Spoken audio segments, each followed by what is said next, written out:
Hello, I would like to address the situation that is going on in Syria right now.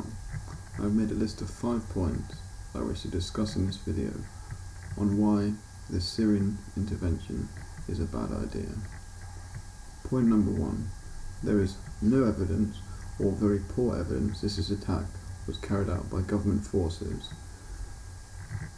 There has been no evidence shown, the evidence is unreliable, the sources are unreliable. There has been no investigation into this. Previous attacks, chemical weapons attacks that have been carried out, have shown to have been not caused by the government. And plus, there is no reason for Assad to have carried out the chemical weapons attack. He has been winning the Syrian civil war for the last few years. His forces have made progress in recapturing many of the areas that were taken over by ISIS and other rebel groups. His side has been accused of human rights abuses, but all sides have been accused of human rights abuses. For Assad to use chemical weapons, it doesn't make any sense to me. If you see the previous reaction from chemical weapons attacks, there has been a huge international condemnation on using chemical weapons. For Assad to use chemical weapons, he would have known that there would have been international condemnation. This is how I can see that this is not him. This has not been carried out by Assad. This is clearly an attempt to frame him to escalate the Syrian civil war. Point number 2, the Russian response. The Russians have said that the attack carried out today by the UK, France and the USA on targets in Syria of alleged chemical weapons sites, that the Russians will react to this and it will be seen as an act of war. This is not good. Russia has been very tense. There has been tense relations with Russia for the past few years.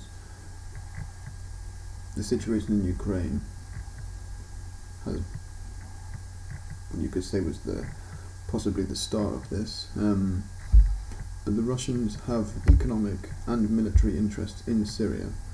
They have a naval base at Tartus. They have service personnel in Syria who have been involved in demining and combat operations. Russia is not going to abandon Syria. They are strong allies of the Syrian government. Point number 3. A continued war in Syria and a Western intervention will undoubtedly cause more refugees. Many countries in Europe are opposed to refugees, and there has been a fierce backlash for many countries as they've seen the refugee problem get worse in the recent years. This attack,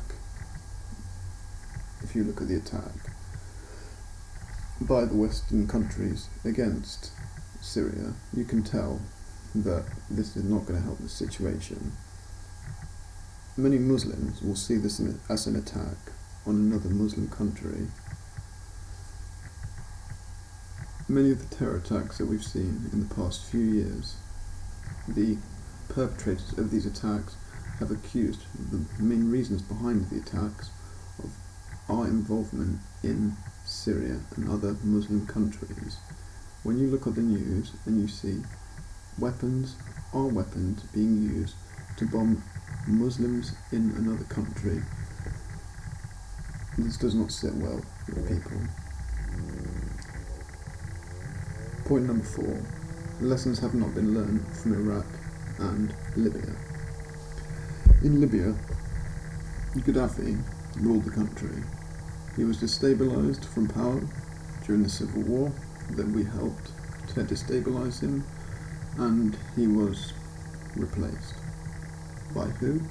By a transitional council. However, there has been serious factional infighting, and a secondary civil war has now taken over as people fight over the spoils of the oil wealth. Iraq is the same. Iraq has been sectarianly divided and after the war in 2003, we have seen considerable insurgencies against Western forces involved there. This has resulted in the death of countless number of US, British and other coalition troops. These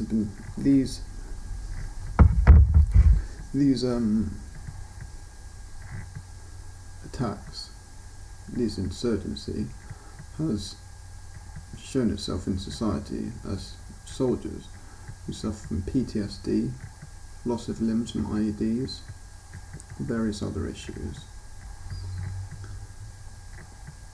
There has also been significant proof that slavery is operating openly in Libya.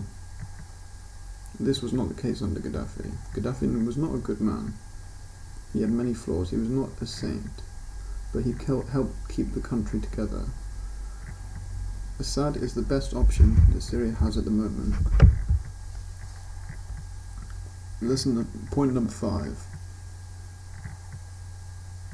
If this action continues, and the end game is, as many of the Western powers have wanted, is a regime change in Syria. We haven't specifically stated this in these current attacks, but this has always been something that they would have liked to happen. But my question is, if Assad goes, who is there to replace him? If Assad is assassinated, or is made to go into exile or something, who will take over? As we've seen in Libya, there will be serious factional infighting between the various rebel groups as they vie for power.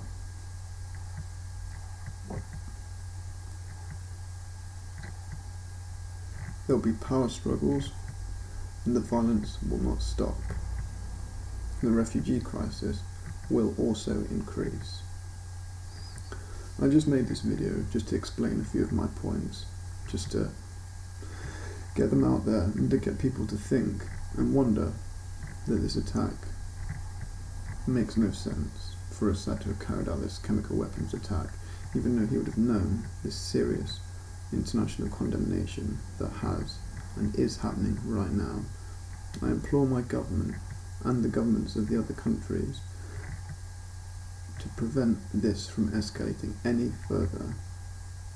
Thank you.